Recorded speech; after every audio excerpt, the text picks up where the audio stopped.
அன்பு சொந்தங்களுக்கு இனிய வணக்கங்கள். இன்றைய பதிவுல ரிஷபராசி அன்பர்களுக்கான ஏப்ரல் மாத ராசி பலன்களை தான் பார்க்க போறோம். இந்த மாதத்துல கிரகநிலைகளின் சஞ்சாரத்தை பார்க்கும்போது மேஷ ராசியில குரு பகவான் புதனோட சேர்க்கை பெற்றும், கன்னிராசியில கேது பகவானும், கும்பராசியில சனி பகவான் செவ்வாயோட சேர்க்கை பெற்றும், மீன ராசியில சூரியன், ராகு, சுக்கிரன் இந்த 3 கிரகங்களும் இணைந்து சஞ்சாரம் செஞ்சுட்டு இருக்காங்க. வரும் 10/4/2023 அன்னைக்கு புதன் பகவான் மீன ராசியில வக்ரமடைந்து சஞ்சாரம் செய்ய இருக்கார். வரும் 13/4/2023 அன்னைக்கு சூரியன் மீன வீட்டுல இருந்து பயிற்சியாகி மேஷ வீட்டுல சஞ்சாரம் செய்ய இருக்கார். வரும் 23/4/2024 அன்னைக்கு செவ்வாய் கும்பராசியிலிருந்து பயிற்சியாகி மீன ராசியில சஞ்சாரம் செய்ய இருக்கார். வரும் 24/4/2024 அன்னைக்கு சுக்கிரன் மீன ராசியிலிருந்து பயிற்சியாகி மேஷ ராசியில சஞ்சாரம் செய்ய இருக்கார். இந்த கிரகநிலைகளின் சஞ்சாரத்தின்படி இந்த ஏப்ரல் மாதத்துல உங்க ராசிக்கு என்ன மாதிரியான நற்பலன்கள் கிடைக்கும், எந்தெந்த விஷயங்களை இந்த காலகட்டத்துல நீங்க செய்யலாம், அவசியம் தவிர்த்துக்க வேண்டிய விஷயங்கள் என்னென்ன, எந்த தெய்வ வழிபாடு இந்த காலகட்டத்துல உங்களுக்கு நன்மைகளை செய்யும், இது மாதிரியான தகவல்களை தெளிவாகவும் விரிவாகவும் பார்க்க போறோம். கொஞ்சம் கூட வீடியோவை ஸ்கிப் பண்ணாம முழுமையா பார்க்க முயற்சி செய்யுங்க. வாங்க வீடியோக்குள்ள போலாம். டிஆர்பி எக்ஸாம் எழுதுற டீச்சர்ஸ்க்கு முக்கியமான ஒரு இன்ஃபர்மேஷன். எங்க கிட்ட தரமான ஏற்கனவே டிஆர்பி எக்ஸாம்ல பாஸ் பண்ண நோட்ஸ், பெஸ்டான நோட்ஸ் இருக்கு. டிஆர்பி ஜுவாலஜி நோட்ஸ் இருக்கு. ஆல் சிலபஸ்மே கவர் ஆயிருக்கு. எல்லா சிலபஸ்க்கும் வித் கொஸ்டின் பேங்கோட எங்க கிட்ட நோட்ஸ் இருக்கு. Educational psychology and general knowledge நோட்ஸும் சேர்ந்தே கிடைக்கும். தேவைப்படுறவங்க கீழே கொடுக்கப்பட்டிருக்க கான்டாக்ட் நம்பருக்கு வாட்ஸ்அப் பண்ணுங்க. முக்கிய குறிப்பு, ஜுவாலஜி டீச்சர்ஸ் மட்டும் கால் பண்ணுங்க. ரிஷபராசியை பொறுத்த வரைக்கும் கிருத்திகை 2, 3, 4 பாதங்கள், ரோஹிணி 1, 2, 3, 4 பாதங்கள், மிருகசிரிஷம் 1, 2 பாதத்தை உள்ளடக்கியது ரிஷபராசி. ரிஷபராசிக்கு அதிபதி சுக்கிர பகவான். வீடியோல சொல்லக்கூடிய பலன்கள் ஆண் பெண் இருப்பாளருக்கும் பொருந்தக்கூடிய பலன்கள். ரிஷபராசி அன்பர்களுக்கு உங்க ராசி அதிபதியான சுக்கிர பகவான் லாபஸ்தானமான 11ஆம் பாவகத்துல உச்சபலத்தோட சஞ்சாரம் செய்கிறது விசேஷ பலன்களை கொடுக்கக்கூடிய அமைப்பு தான். இந்த மாதத்துல உங்க எண்ணங்கள் ஈடேறும். நினைத்த காரியத்துல உங்களுக்கு வெற்றி கிடைக்கும். உங்க ராசி அதிபதியே உச்சமாயிட்டார், அதுவும் லாபஸ்தானத்துல. சூப்பரான பலன்கள் கொடுக்கக்கூடிய மாதம் இந்த மாதம். கூட்டு தொழில் சேரவங்களுக்கு நல்ல வெற்றி கிடைக்கும். நீண்ட ஆயுள கொடுக்கக்கூடிய அமைப்பு இது. உடல்நல தொந்தரவுகள் இந்த காலகட்டத்தில் சரியாகும். புதிய நண்பர்கள் நிறைய பேருக்கு இந்த காலகட்டத்தில் கிடைப்பாங்க. அரசியல் ஈடுபாட்டை சிலருக்கு கொடுக்கும். அரசியல்ல இருக்கவங்களுக்கும் நல்ல முன்னேற்றத்தை கொடுக்கும்.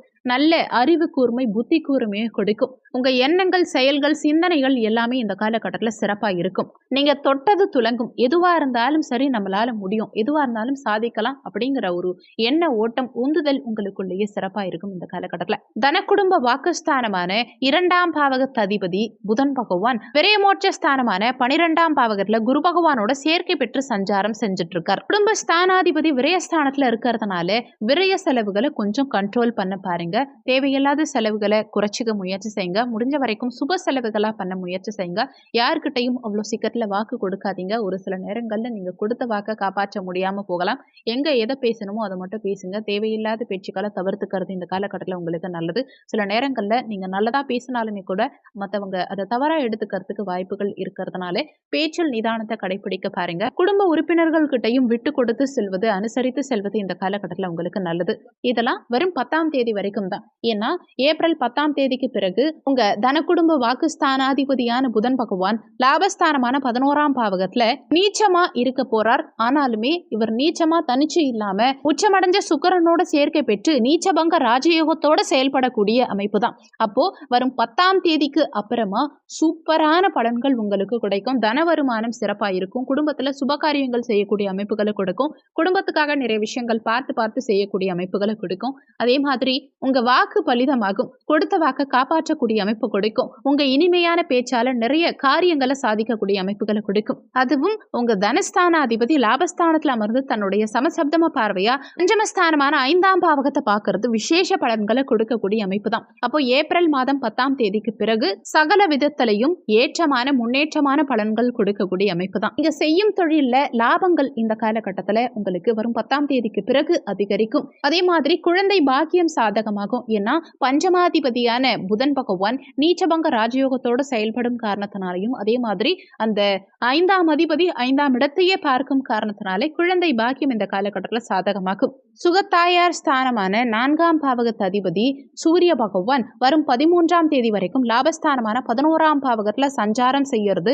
விசேஷ பலன்களை கொடுக்கக்கூடிய அமைப்பு தான். அதே மாதிரி குரு பகவானுடைய பார்வையும் உங்க சுகஸ்தானத்தின் மீது பதியும் காரணத்தினால பூமி, மனை, நிலம், இடம், வண்டி, வாகனங்கள் இதெல்லாம் வாங்க நினைக்கிறவங்களுக்கு இது ஒரு பொற்காலமாவே இருக்கும். நீண்ட காலமா சொந்த வீடு கனவாவே இருந்தவங்களுக்கு இந்த காலகட்டத்தில் சொந்த வீட்டுக்கு செல்லக்கூடிய அமைப்புகளை கொடுக்கும். நல்ல ஒரு லொகேஷன்ல நீங்க எதிர்பார்த்த மாதிரி மனை, நிலம் வாங்கறதுக்கு உண்டான அமைப்புகளும் இந்த காலகட்டத்தில் உங்களுக்கு சாதகமாவே இருக்கு. அதுலயும் குறிப்பா தாயுடைய உடல்நலம் சார்ந்த விஷயத்துல இருந்த பிரச்சனைகள், தொந்தரவுகள் எல்லாமே சரியாகும். தாயுடைய உடல்நலம் சிறப்பா இருக்கும் இந்த காலகட்டத்தில். ஒரு சிலர் தாய்கிட்ட இருந்து பிரிஞ்சிருக்கீங்க, தாயோட கருத்து வேறுபாடு, மனஸ்தாபம் இருக்குன்னா கூட அதெல்லாம் சரியாகி தாயோட மீண்டும் ஒன்றிணையக்கூடிய அமைப்புகளை கொடுக்கும். அசையா சொத்து சேர்க்கைக்கு இந்த காலகட்டம் பிரமாதமான காலகட்டம். ஏன்னா ஆல்ரெடி சுக்கிரனும் இங்க லாபஸ்தானத்துல உங்க ராசி அதிபதியான சுக்கிரனும் உச்சமடைஞ்சு இருக்கிறதுனாலையும், அதே மாதிரி நீச்சபங்க ராஜயோகத்தோட செயல்படும் காரணத்தினாலையும், புதன் சூரியன் சேர்க்கை பெற்று புதாதித்ய யோகத்தோட செயல்படும் காரணத்தினாலையும் லாபஸ்தானம் பிரமாதமா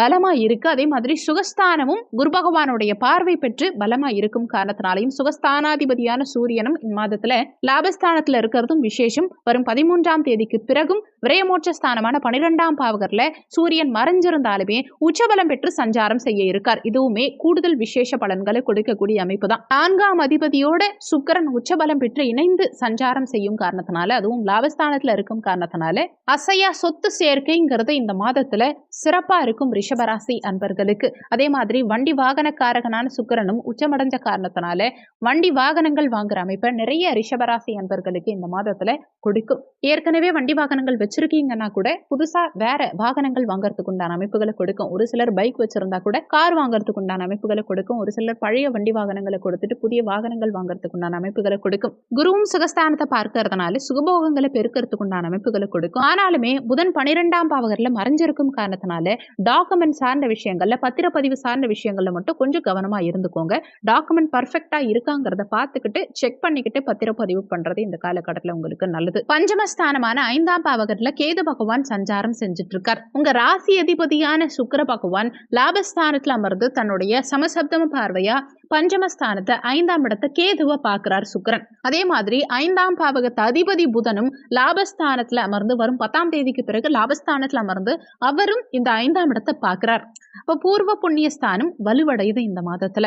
அப்போ குழந்தை சார்ந்த விஷயத்துல, குழந்தை பாக்கியத்துக்காக யாராவது ட்ரீட்மெண்ட் எடுத்துட்டு இருக்கீங்கன்னா இந்த ரிஷபராசி என்பர்களுக்கு குழந்தை பாக்கியம் சாதகமாகும். குழந்தைகளுடைய படிப்பு இந்த காலகட்டத்தில் சிறப்பா இருக்கும். குழந்தைகளுக்கு இருந்த உடல்நல தொந்தரவுகள் சரியாகும். குழந்தைகிட்ட இருந்து சிலர் வேலை காரணமாவோ பணி சம்பந்தமாவோ பிரிஞ்சிருக்கீங்கன்னா கூட மீண்டும் குழந்தைகளோட ஒன்றிணையக்கூடிய அமைப்புகளை கொடுக்கும். அதே மாதிரி காதல்ல வெற்றி கிடைக்கும். ஏன்னா ஏற்கனவே சுக்கிரனும் உச்சபலத்தோட இருக்கும் காரணத்தினாலையும், அதே மாதிரி இந்த காதல் ஸ்தானம் 5ஆம் இடத்து அதிபதியும் லாபஸ்தானத்தில் அமர்ந்து 5ஆம் இடத்தையே பார்க்கும் காரணத்தினாலையும் காதல்ல வெற்றி கிடைக்கும். ஒரு சிலருக்கு இந்த காலகட்டத்தில் புதிய காதல் மலரும். வெளிநாடு சென்று படிக்கக்கூடிய யோகம் இந்த ரிஷபராசி அன்பர்களுக்கு நிச்சயமா இருக்கும். வெளிநாட்டுல வேலை செய்யக்கூடிய அமைப்புகளையும் கொடுக்கும். நீண்ட காலமா PR அப்ளை பண்ணி காத்துக்கிட்டு இருக்கவங்களுக்கும் இந்த காலகட்டத்தில் நிச்சயமா PR கிடைக்கும். ஒரு சிலருக்கு விசா கிடைக்கும். வெளிநாடு செல்லக்கூடிய அமைப்பு பிரமாதமா இந்த காலகட்டத்தில் நிச்சயமா ரிஷபராசி அன்பர்களுக்கு இருக்கும். ருணரோக சத்ருஸ்தானமான 6ஆம் பாவகத்தை குரு பகவான் பார்க்கிறார். அப்போ கடன்கள் நிவர்த்தியாகும். கடனை அடைக்கிறதுக்கு உண்டான வழிமுறைகள் பிறக்கும். கடன் கேட்டா இந்த காலகட்டத்தில் உங்களுக்கு கடன் ஈஸியா கிடைக்கும்.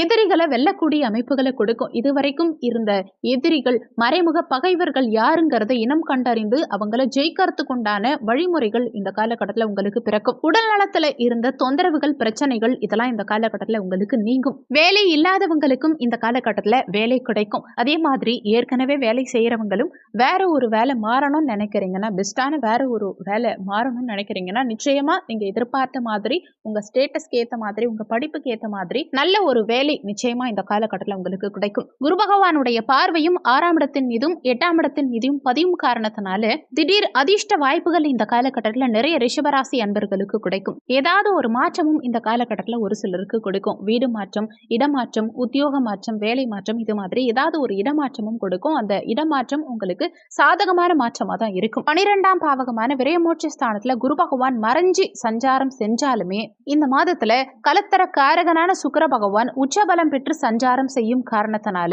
அதே மாதிரி கலத்தர ஸ்தானாதிபதியான செவ்வாயும் இந்த மாதத்துல லாபஸ்தானமான 11ஆம் பாவகத்துல இந்த மாத பிற்பகுதியில பெயர்ச்சியாக இருக்கார். அப்போ நிச்சயமா இந்த மாத இறுதிக்குள்ள திருமணத்துல இருந்த தடங்கல்கள் ரிஷபராசி அன்பர்களுக்கு நீங்கும். நிச்சயமா திருமண பாக்கியம் கைகூடி வரும். இப்போதைக்கு குரு பகவான் 12ல மறைஞ்சிருந்தாலுமே விரைவில் குரு பெயர்ச்சியாகி உங்க ராசிக்கே வரும்போது திருமண பாக்கியம் 100% சாதகமாகும். 8க்குரியவன் குரு 8ஆம் இடத்தையே பார்க்கும் காரணத்தினால வலி வேதனைகளிலிருந்து விடுபடக்கூடிய அமைப்புகளை கொடுக்கும். நீண்ட காலமா இழுபறி நிலையில இருந்த கடன்கள் அடையும். இழுபறி நிலையில இருந்த வழக்குகளில் உங்களுக்கு வெற்றி கிடைக்கும். கொடுத்த பணம் திரும்ப வராம இருக்கவங்களுக்கு கூட இந்த காலகட்டத்தில் நீங்க முயற்சி எடுத்தீங்கன்னா கொடுத்த பணம் திரும்ப கிடைக்கும். பாக்கியாதிபதியான சனி பகவானும் கர்ம தொழில் தானமான 10ஆம் பாவகத்துல சஞ்சாரம் செய்யும் காரணத்தினால 10ஆம் இடத்து அதிபதி ஆட்சி பலம் பெற்று சஞ்சாரம் செய்யும் காரணத்தினாலையும் வேலை சார்ந்த விஷயங்கள் இந்த காலகட்டத்தில் சிறப்பா இருக்கும். ஒரு சிலருக்கு இந்த காலகட்டத்தில் புதிய வேலை கிடைக்கும். ஒரு சிலருக்கு அடிஷனல் ரெஸ்பான்சிபிலிட்டிஸ் கிடைக்கும். பதவி உயர்வு கிடைக்கும். வரும் 10ஆம் தேதிக்கு பிறகு உங்க வாக்கு பலிதமாகும். கொடுத்த வாக்க காப்பாற்ற முடியும். தொழில் வகையில புதிய ஒப்பந்தங்கள் கிடைக்கும். தொழில் வகையில ஒரு சிலருக்கு வெளிநாட்டு தொடர்புகளை கொடுக்கும். வெளிநாட்டு தொடர்பு மூலமாகவும் நிறைய அனுகூலங்களை கொடுக்கும். லாபஸ்தானமான 11ஆம் பாவகத்துல ராகு பகவான் சஞ்சாரம் செய்யும் காரணத்தினாலையும் சுகஸ்தானாதிபதியான அந்த புதனும் உங்க ராசி அதிபதியான சுக்கிரனும் இணைவு பெற்று சஞ்சாரம் செய்யும் காரணத்தினால தொட்டது துலங்கும். இந்த மாதத்துல அரசு மற்றும் அரசு சார்ந்த விஷயங்களையும் அனுகூலங்கள் உண்டாகும். எக்ஸாம் எழுதி அரசு வேலைக்காக காத்துக்கிட்டு இருக்கவங்களுக்கும் இந்த காலகட்டத்தில் நிச்சயமா அரசு உத்தியோகம் கிடைக்கும். ஏன்னா இந்த மாதம் 13ஆம் தேதி அரசாங்க காரகனான சூரியனும் உச்சபலம் பெற்று சஞ்சாரம் செய்ய இருக்கார். அப்போ நிச்சயமா அரசு மற்றும் அரசு சார்ந்த விஷயங்கள்ல நிறைய அனுகூலங்கள் இந்த காலகட்டத்தில் உங்களுக்கு இருக்கும். இந்த மாதம் சிறப்பாமைய நீங்க செய்ய வேண்டிய தெய்வ வழிபாடு என்னன்னா, வெள்ளிக்கிழமை தினங்கள்ல மகாலட்சுமி தாயார வணங்கும் போது நினைத்த காரியம் உங்களுக்கு ஈடேறும். செல்வ பலம் பெருகும். இந்த வீடியோல உங்களுக்கு ஏதாவது சந்தேகம் இருந்தா கீழே இருக்க கமெண்ட் செக்ஷன்ல சொல்லுங்க. நன்றி. மற்றும் ஒரு நல்ல பதிவோடு மீண்டும் உங்களை சந்திக்கிறோம்.